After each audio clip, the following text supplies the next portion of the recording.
Ég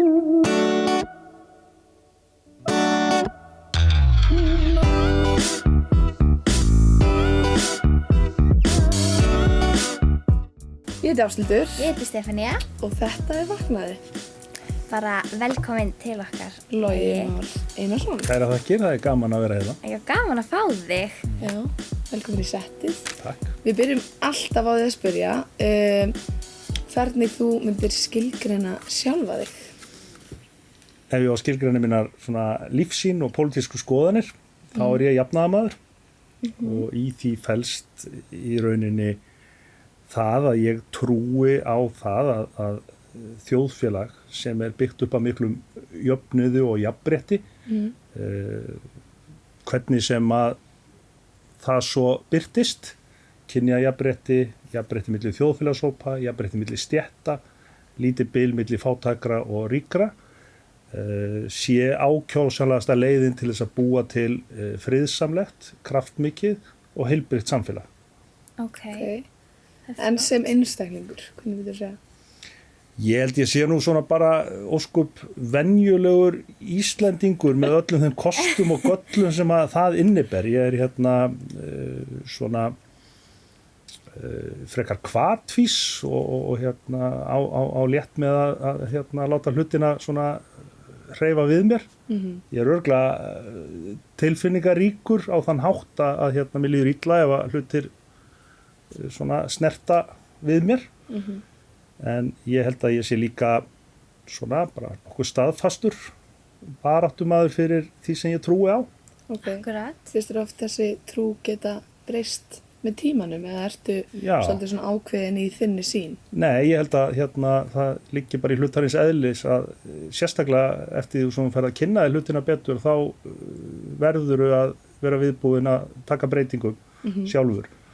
Ég held til dæmis að því að við erum að fara að tala hér jafnrétti, þá hafi mjög margt opnað augum mín fyrir í rauninni nýjum leiðum og nýjum hlutum sem að ég hafði aldrei leitt hugan að.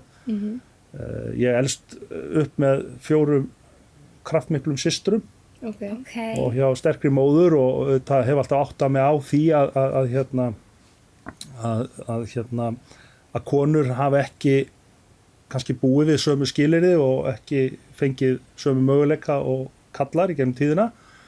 En ég hef örugglega líka verið blindur á það og fundist að hlutirnir væru ekki svona flóknir eins og þær hafa stundum sagt. Já. En ég held að meira og meira hafi svona í mínu stjórnmálavafstri sýnt mér það að það þarf bara mjög markvissar aðgerðir og mjög meðvitaða ákvarðanir til þess að laga þessa hluti.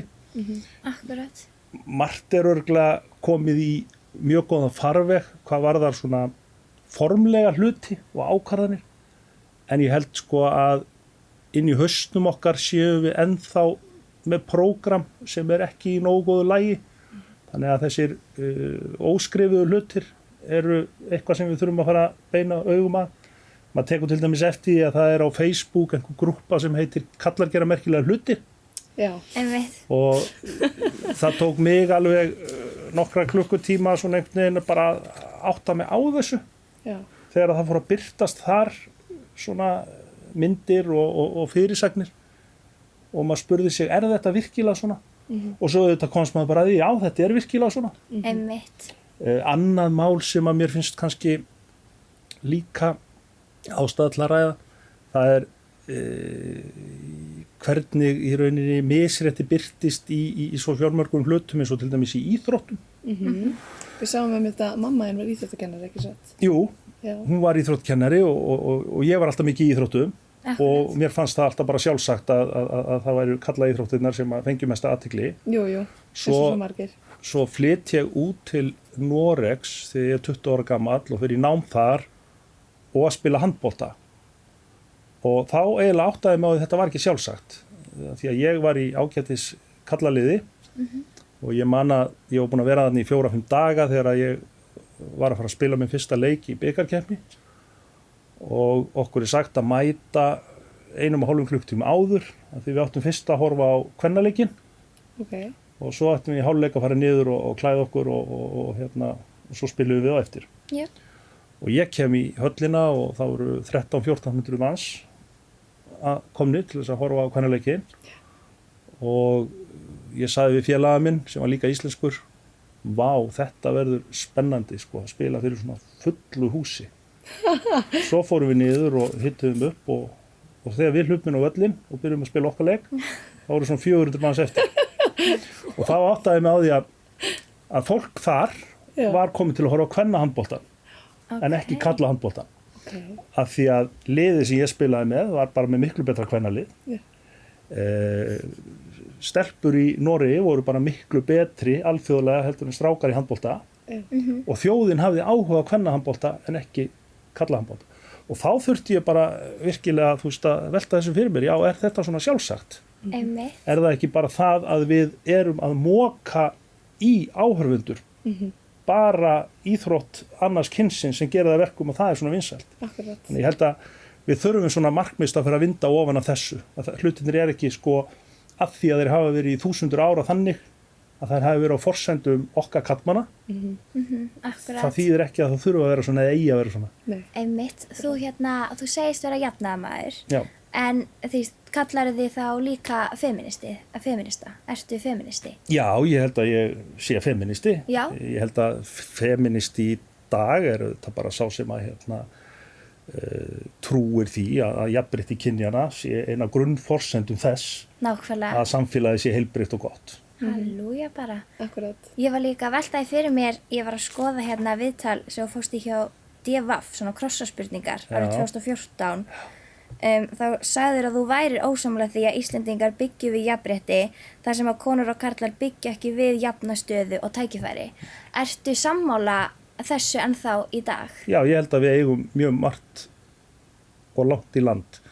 Ég held að við höfum gert ýmislegt margt gott og ég held að til dæmis að í forsætisráðherratíð Jóhönnu Sigurðardóttur hafi við verið skilgreind fyrst sem svona það land í heiminum sem að væri mest rétti milli kvenna og kalla.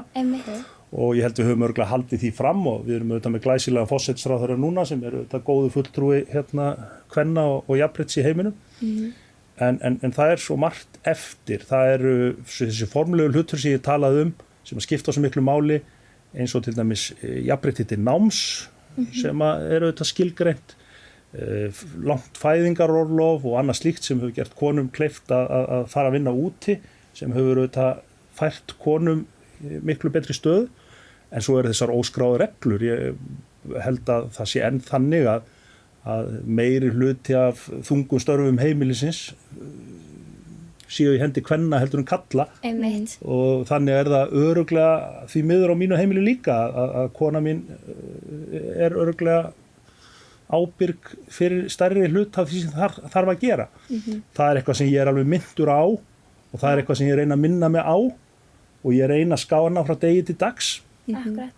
En ég held að þessi hlutir þó það þurfi að hraða á þeim þá breytast þeir of hægt. Akkurat, það tekur allt tíma. En ég finn hins vegar að sonur minn er auðvitað miklu betra eintak af manni heldur en ég er.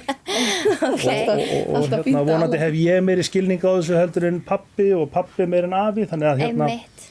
Akkurat. En var ekki þín kynslóð svona með fyrstu sem fór að nota jafnrétti svona í daglegu lífi eða þannig? Þú veist, að því það eru margir sem að maður hefur tekið eftir að það eru margir sem að nota eða segjast vera, styðja jafnrétti. En kannski nota það ekkert endilega eins og segir heima á sér og í daglegu lífi. Jú, það er örugglega þannig að maður svona kannski lifir ekki alveg eftir því sem maður vildi lifa. Þú veist, maður er kannski ekki jafngott eintak af sjálfum sér og maður vildi vera. Og þetta birtist á svo margvíslegan hátt. Til dæmis í mínu fagi áður en ég byrjaði sem stjórnmálumaður. Ég er menntaður arkitekt og vann við það í 25 ár. Einmitt. Og ég man til dæmis eftir því að það voru, þegar ég var að læra og byrjaði 1986, þá voru töluvert fleiri konur, stelpur, að læra arkitektur heldur en strákar. Okay. Og það eru miklu fleiri stelpur sem læra arkitektur heldur en strákar. En ef þú ferð í fyrirtækjaskrá og flettir upp arkitekturfyrirtækjum, ef þú skoða tímaritin, þá býst ég við og þú sjáir ennþá þá staðreynd að það eru fleiri kallar sem eru að reka fyrirtækin, það eru fleiri kallar sem að mæti viðtöl, jafnvel þó konurnar og margar af bestu arkitektum heimsins séu konur. Þannig að við þurfum að vinda ofan að þessu. Annað mjög merkilegt dæmi sem að ég held að margir tengi við, af því að það á ekki bara við mína stétt, að þegar að svona launakjör arkitekta á Norðurlöndum voru skoðuð einhvern tímann 1960, þá voru þau svona sambærilegu verkfræðinga. Núna, þessum 40-50 árum síðar, þá erum við kannski 20%, 25% undir verkfræðingum. Hvað hefur gerst á þenn tíma? Jú, stéttin hefur breyst úr því að kallastétt yfir kvennastétt á meðan verkfræðingarnir ennþá kallastétt. Þetta held ég og geti líka séð í hérna störfum eins og störfum kennara. Þar sem að, þú veist, á þessum tíma var það að vera kennari fyrst og fremst kallastétt. Nú eru stór hluti kennarar í grunnskólum og hvað hefur gerst þar? Launakjörin hafa farið svona niður. Þannig að ég held að þetta sé bara alveg augljós dæmi það að störf kvenna eru verðmetin minna heldur en störf karla. Síðan ein pæling hjá mér, hvað kom til að arkitektin þú ákvaðst að fara yfir í stjórnmál og pólitík? Það er bara svo margt í lífinu sem einhvern veginn er ekkert hægt að útskýra sko, og ég tek nú ákvarðanir oft mjög svona bara út frá tilfinningum, ekki kannski beinni skynsemi. Nei. Og svo eftir efnahagshrunið þá náttúrulega var ég í sömu stöðu og náttúrulega flestir Íslendingar að það var lítið að gera í vinnunni og maður var reiður af því að húsnæðislánin hækkuðu og það var allt svona að fara til andskotans í samfélaginu. Og þá hafði ég bara svona 2 hluti sem ég gat valið fannst mér, eða 3, ég gat auðvitað bara látið þetta mig ganga og ekki gert neitt. Ég gat mætt mér á torg með pott og pönnur og barist þar sem var mjög mikilvægt að fólk gerði. Eða ég gat farið bara og tekið þátt í stjórnmálum. Og ég valdi bara þá leiðina og ég var svo heppinn að hafa þá verið búin að vera kjósandi samfylkingarinnar í mjög langa tíma og var sannfærður að það væri vettvangur fyrir mig. Þannig að ég fer þangað inn og síðan bara leiðir eitt að einn öðru og hingað ég komin. Og nú ertu formaður samfylkingarinnar. Já, það er ansi stór mál. Já, hlutinni geta gerst hratt. Akkurat. Þú varst nú fyrst samt í hvað bæjarstjórn? Akkurat. Já, ég var í bæjarstjórn í 3 ár og ákvað svo að fara í framboð til varaformanns og þaðan fór ég svo í þingframboð og svo bara gerast hlutirna svona yfirleitt í lífinu á þess að menn geti nú nokkurnveginn útskýrt af hverju. Einmitt. Ég var svo að ég kvóti þið aftur. Já. Þú segir Alþingi á að endurspegla þarfir og óskir fólksins. Þess vegna þurfum við meiri fjölbreytni á þing. Við þurfum karla, við þurfum konur, við þurfum fólk á öllum aldri með ólíkan bakgrunn. En umfram allt þurfum við hugmyndaríkt fólk með sjálfstæði skoðanir sem þorir að standa gegn flokksræðinu þegar það á við. Finnst þér við vera á þessum stað núna? Finnst þér vera nógu fjölbreyttur hópur á Alþingi sem að tala fyrir landið okkar og fólki okkar? Nei, mér finnst það ekki. Ég held að margt hafi skánað. Ég hef ekki annan samanburð heldur bara það að fletta upp í myndum og rifja upp fréttir.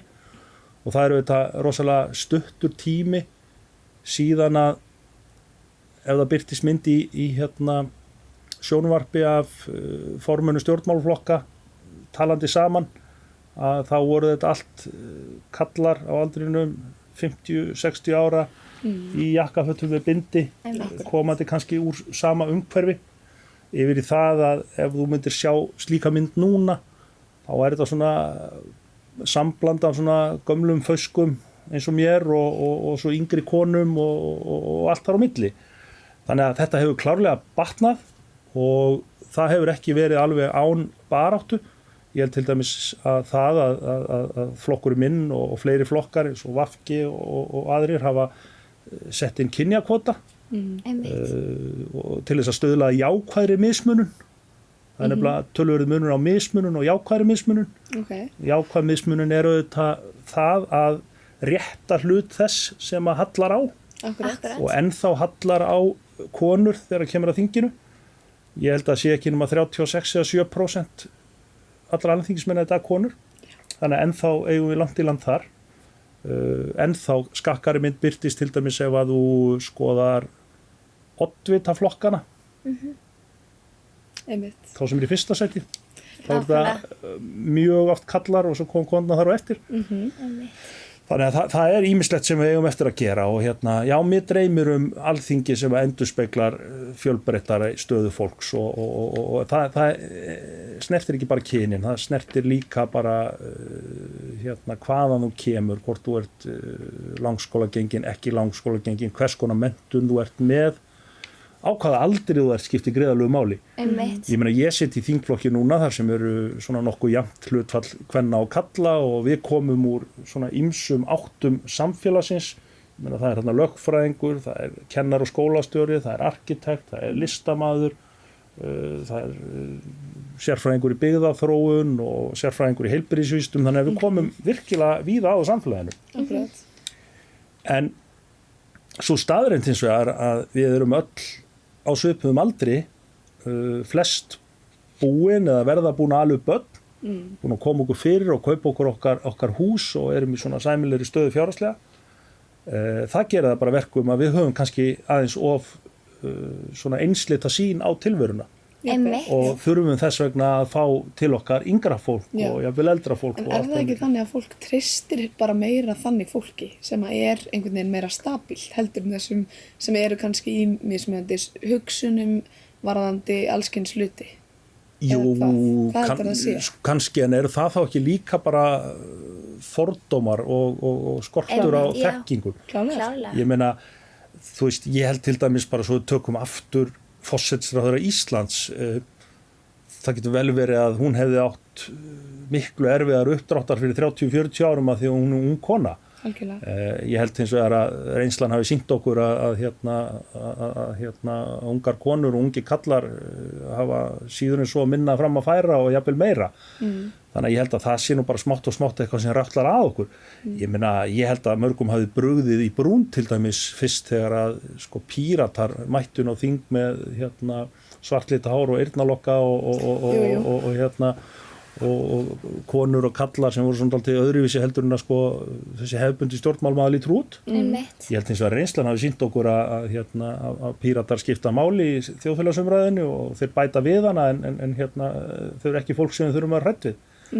Akkurat. Þannig að ég held að þetta sé bara fordómar sem að við erum öll haldin fordómum. Já, líka bara ég held að fólk kannski sé ekkert mikið að pæla í þessu þegar það er að kjósa inn á þing. Nei. Ég held að fólk átti sig ekki á því að það skipti máli að kjósa líka þetta fólk sem að þú treystir ekkert endilega 100% fyrir þessum kannski, veit ekki, eigna tekjum eða einhverju. Já, ég held að það sé alveg rétt hjá þér og svo held ég að við ættum kannski bara að reyna að hugsa málið aðeins betur. Ég hef nú ekki orðið var við það að kall í jakkafötum sé nú endilega kannski reynslan hafi sýnt að hann sé nú betri stjórnandi fjármunu okkar heldur en einhver annar. En ég held að menntun, upplýsingar séu þetta bara forsenda þess að við eyðum okkar eigin fordómum. Það er til dæmis mjög merkileg staðreynd að ef maður horfir bara til nágrannalandana þar sem eru til bara tölur þetta, Noregs þar sem ég þekki til, að þar er andúð og hræðsla við útlendinga. Hún er miklu meiri þar í landinu þar sem að engir útlendingar búa eða fáir útlendingar búa. En inn í Oslo þar sem að er mikið af útlendingum og innflytjendum, þar er bæði fylgi við flokka sem eru á móti innflytjendum minna og fólk er minna hrætt við það. Já, þú ert hrættur við það óþekkta en svo áttar þau á því að allt þetta yndislega sem þetta fólk kemur með til landsins, nýja matamenningu, nýja siði og annað slíkt, það auðgar okkur en er ekki ógn við okkur. Akkurat. Þetta er þá kannski meira þá bara að vera, þú veist, opna hugan þá fyrir fólki, fyrir einhverju öðruvísi og hætta að vera í þessu sem við þekkjum þá kannski mest. Þá verði engin framför. Ég held að það sé algjörlega bara svarið, að vera opnari og jákvæðari, víðsýnni, umburðarlyndari Einmitt. átta sig á því að við sem búum þessari jörð sko, við erum nú að fara að glíma núna næstu áratugi við ofbeit okkar á jörðinni og þurfum að fara að glíma við hamfarahlýnun og loftslagsógn. Það munum við aldrei gera nefnum bara allt mannkynni saman. Og þegar að þú kynnist þessu fólki þá áttar þessu á því að þetta er nákvæmlega eins fólk og við, það á bara sína drauma, það á sína þrár, það vill það besta fyrir börnin sín, það vill lifa í friði og sátt við aðra. Þannig þetta er bara nákvæmlega eins fólk og við. Akkurat. En er nú mikið framboð af þessu fólki? Sem að býr sér fram inn á þing og svona? Nei, ég held að það sé nú annar hlutur sem að, ég held að Pavel Bartósek hafi nú bent á sko, sem að satt á þingi 2016-17 ásamt Nikoli Limusti sem að var innflyttur frá Bandaríkjunum. Þá sátu þau tvö, þá voru tveir af erlendum uppruna sem að voru á þingi. Nú er enginn. Þannig að ef allt væri svona nokkuð eðlilegt á Íslandi og þetta fólk hefði í rauninni þann hlut sem að það ætti samkvæmt sko þú veist, íbúa tölunni okkar, það ættu að vera 6, 7, 8 innflytjendur á þingi. Einmitt. Og ég held að það væri bara gott fyrir okkur að fá sjónarmið þess fólks. Ég meina, sama má auðvitað gilda bara fulltrúa annarra hópa sem að eiga undir högg að sækja. Af því að jafnrétti á sig bara alveg ótrúlega margar og ójafnrétti á sig margar birtingamyndir. Einmitt. Ég var að nefna það áðan við Karl Eskil að til dæmis úr staðreynd að ungu karlmaður sem er ómenntaður, hann getur vænst þess að lifa 5 árum skemur heldur en jafngamall strákur sem er með háskólapróf. Akkurat. Bara það er ójafnrétti. PISA rannsóknirnar og niðurstöðurnar sýna okkur það að börn efnaminni foreldra, börn innflytjenda, þau eru líklegri til þess að falla út úr skóla og ná sér ekki menntun. Það er ójafnrétti. Þannig að það ójafnrétti á sig bara svo margar birtingamyndir því miður. En hvernig þá meinar það sé ójafnrétti? Heldur það sé út af því að skólarnir bjóða ekki upp á það eða akkur heldur það sé? Er það þá bara samfélagið í heild sinni sem hefur þessi áhrif? Já, ég held að í rauninni sko að þó að við séum með á blaði eitthvað sem heitir námskrá, lögum grunnskóla, þá, og jafnvel þó að skólastjórar og kennarar séu allir að vilja gerði og gera það sem geti, þá hafa þeir bara einfallega ekki nógu mikið af tækjum til þess að uppfylla þær kröfur sem eru gerðar. Og það er náttúrulega oft og nærtækast að það skortir bara fjármagn og það skortir þá umgjörð sem að þarf til þess að uppfylla þær kröfur sem gerðar eru jafna stöðu allra til náms. Þá er náttúrulega bara mígrafónni komin á okkur stjórnmálumönnunum. Það er við sem hefum að sjá til þess að þetta sé hægt. Það er ekki nóg að við ákveðum og setjum í lög að það eigi eitthvað að vera svoleiðis. Það þarf að framkvæma. Það eru lög jöfn laun kvenna og karla til dæmis, en við erum samt með óútskýrðan launamun. Hvernig vindum við á því? Það verður ekki bara gert með lögum, það verður gert með því að breyta hugafari okkar sem er ennþá þetta óskrifaða í samfélaginu. Þetta óskrifaða. Það er svona helsta vandamáli okkar finnst mér þegar kemur að jafnrétti. Það er líka. Ég var líka veltaði fyrir mér finnst þú koma með mjög góða punkta og spennandi svona fyrir framfarir í landinu. Hvernig finnst þér íslensk samfélag, finnst þér við vera tilbúin til að taka á móti öllum þessum hugmyndum og breytingum sem að þú í rauninni stendur fyrir?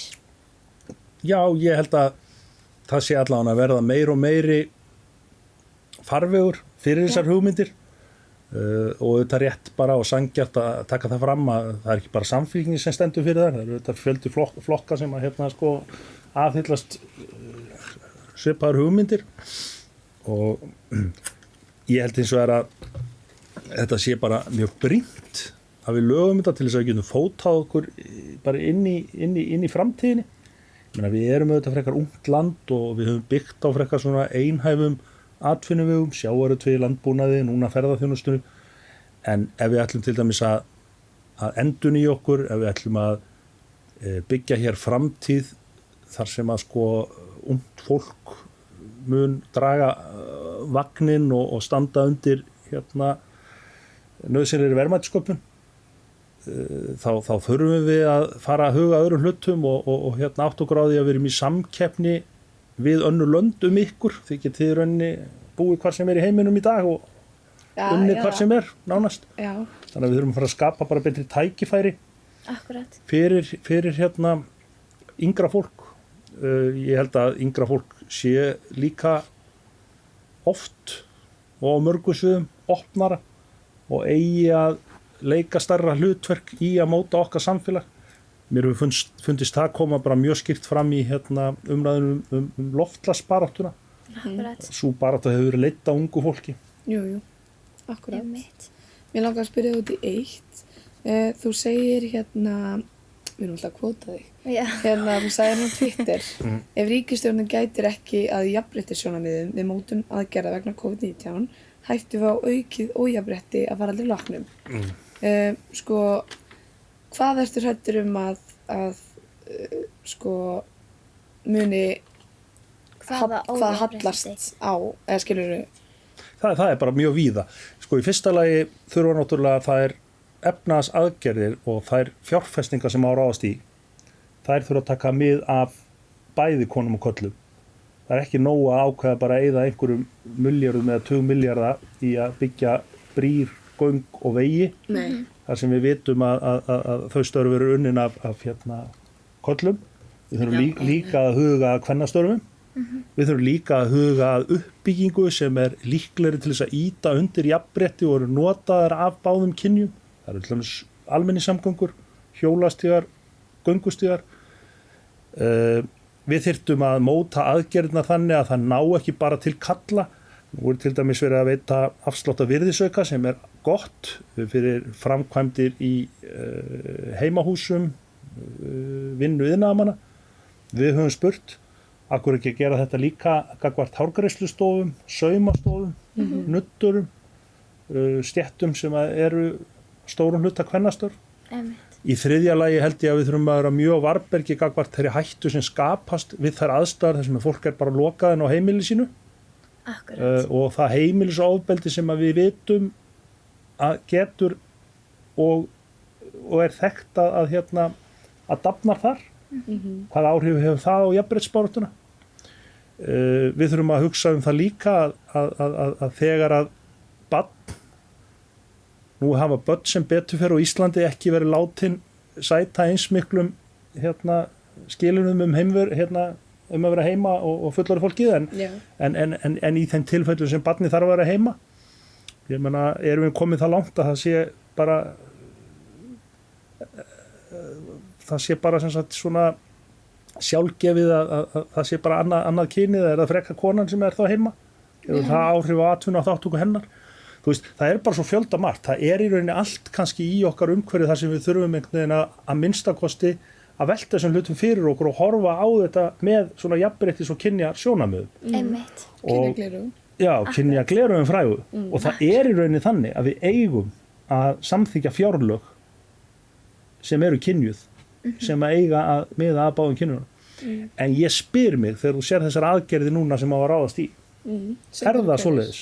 Já, til dæmis samgönguframkvæmdirnar sem eru mjög mikilvægar. Hefur verið hugað nógu mikið að því að fjárfesta þá í sjúkraliðum, hjúkrunarfræðingum, kvennastörfum. Ég held ekki, því miður. Einmitt. En við vorum aðeins að ræða varandi svona hækkun á að því að var ekki verið að hækka Já, það verið að hækka laun margra stjórnmálamanna í Alþingi. Er það ekki rétt? Allra stjórnmálamanna. Já, allra stjórnmálamanna. Og ég var að pæla í því út af því að það var ekki, því það ekki búið að vera að hækka, finnst mér, laun hjúkrunarfræðinga, alls ekki. Og því sem maður pælir í því, kennarar, hjúkrunarfræðingar, þetta fólk sem að bara, því starf þeirra svo ótrúlega mikilvægt í íslensku samfélagi, bara fyrir Ísland í dag. Ekki það, nei, alls ekki. En mín hugsun, ég pælu oft í því út af því að fólk sem að fer og læri hjúkrunarfræði, fer í kennaran, það veit að það mun ekki fá góð laun í framtíðinni, það fer samt út af því að þau vilja kenna, út af því að þau vilja hjálpa. Þannig að mín spurning er rauninni bara, þú veist, stjórnmálamenn, mér þætti gaman að sjá, þú veist, þá vera á launum kennara, á launum hjúkrunarfræðinga, til þess að sjá hverjir virkilega að fara í þessi störf til þess að hjálpa, til þess að bæta landið okkar. Þú veist, sama þóttir fá ekki launin, eða þú veist. Já, mér finnst þetta ótrúlega áhugaverð nálgun. Já. Og ég ætla nú að taka það bara fram í upphafi að Píratar, Samfylkingin og Flokkur fólksins lögðu fram frumvarp þess efnis að hækka ekki launin. Já. Af því að við vildum það ekki. En það sem þú ert að nefna í rauninni hver launakjör stjórnmálamanna eiga að vera, þá finnst mér þetta áhugaverð nálgun að því að ég held í rauninni að þetta sé þannig starf að það á ekki að vera peningalegur ávinningur sem að rekur þig til þess að fara í þetta. Akkurat. Heldur á það að vera einhver blanda af því að þú lifir við örugga afkomu og sett svo drifin áfram af einhverju ástræðu til að bæta samfélagið. Og þannig að mér finnst þetta alveg vera mjög gilt sjónamið og ég held meiri sé að það sé mjög ríkt í mörgum löndum. Já. Að það sé ástæðin fyrir að stjórnmálamenn ekki að vera á ofurlaunum. Já. Og við erum sannarlega á góðum launum og við þurftum ekkert á þessari hækkun að halda síðast og hún var í rauninni bara svona hálfgert hnefahögg framan í allan almenning sem að horfa upp á skert kjör og svona til þess fallið að láta okkur líta út svona eins og forréttindahóp sem ekki tilbúin til að deila brauði með samfélaginu. Þannig að ég algjörlega sammálaður. Varðandi svo sjúkralega hjúkrunarfræðinga, kennara og þessar stéttir sem hafa orðið kvennastéttir í tímanna rás, að þá held ég að það segir bara heilmargt hvers konar samfélag við erum og hvað við í rauninni verðmetum skakt. Við erum auðvitað samfélag sem að á að byggja verðmætamat allt öðru sem við gerum. Ekki að leggja alltaf efnahagslega hluti á vogaskálurnar, heldur miklu frekar svona önnur verðmæti eins og lífsgæði okkar og öryggi og annað slíkt. Og liður í því auðvitað að berjast fyrir betri kjörum þessara hópa og jafna kjörin. Já. Það hægt að gera það með tvennum hætti, það auðvitað hægt að jafna laun, en það líka hægt að gera eins og við í Samfylkingunni höfum sagt að við viljum hafa skattkerfi sem að miklu þrepaskiptara heldur en það Þannig að fólk á lægstu laununum borgi ekki skatt, fólk á miðlungslaunum borgi lítinn skatt, en fólk eins og ég sem hef mjög há laun, ég borgi mikinn skatt og ég leggi þannig tilbaka til samfélagsins. Já. Þannig að það hægt að útfæra þetta á allan mögulegan hátt. En við vorum að ræða þetta, heldur það væri betra ef að allir væru á nákvæmlega sömu launum? Þar sem við myndum jafna út þeir sem fá bara 250.000 laun og þeir sem fá 2 milljónir laun. Heldur við getum jafnað út með því að hafa að allir séu á 500-600.000. Svona dálítið kapitalísk, eða ekki hugsun? Sósíalísk. Já, meina það alls ekki meina. Nei, ég meina það væri mjög áhugaverð tilraun. Ég ekki viss að hún væri framkvæmleg.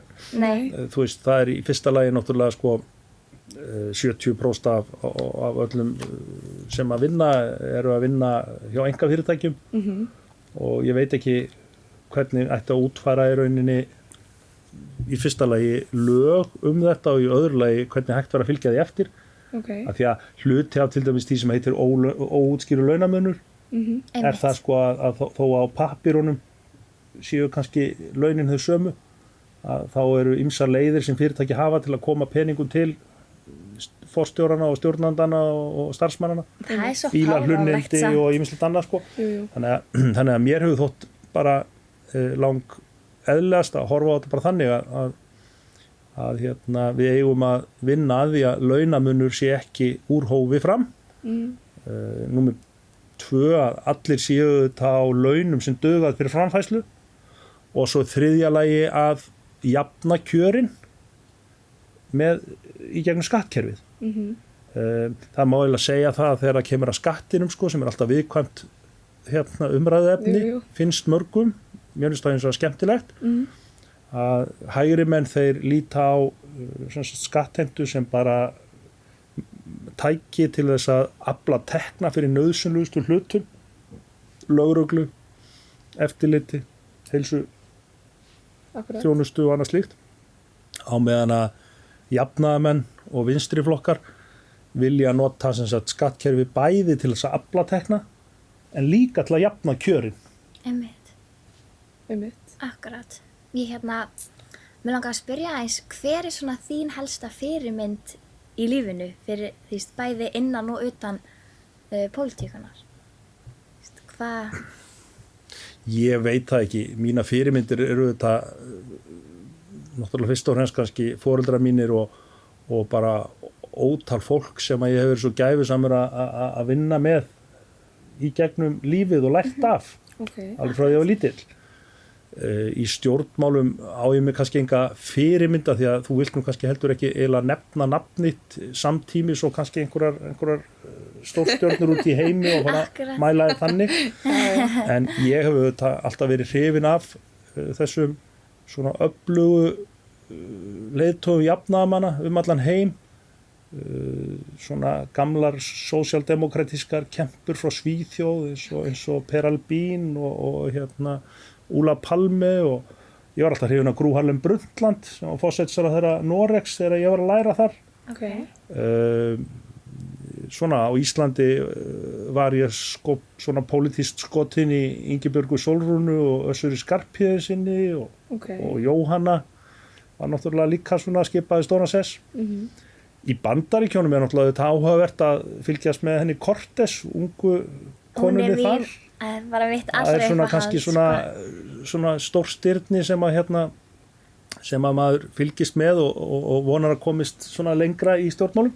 En svo náttúrulega bara maður alltaf fullur aðdáðun af bara ótal fólki bara sem að vinnur myrkrar á milli í sínum frítíma launalaust við að gera heiminn betri. Það alls konar fólk. Akkurat. Hér á Íslandi og annars staðar. Akkurat. Eitthvað sem þú vilt segja að lokum? Til að nefna, hvernig finnst þetta djúsin? Hann frábær. Nú ég að fara að keyra suður og eftir og sá fram á það að ég myndi svona falli þá freistni að fá mér eitthvað óhollt. En nú ég komið með magafylli og hef enga afsökun til þess. Lemon og Akureyri að gefa. Nei, bara mér finnst ótrúlega flott hjá okkur að halda á svona þætti. Og ennþá síðu þá víðsýni að draga inn svona miðaldra kalla eins og mig til að tala jafnréttismál.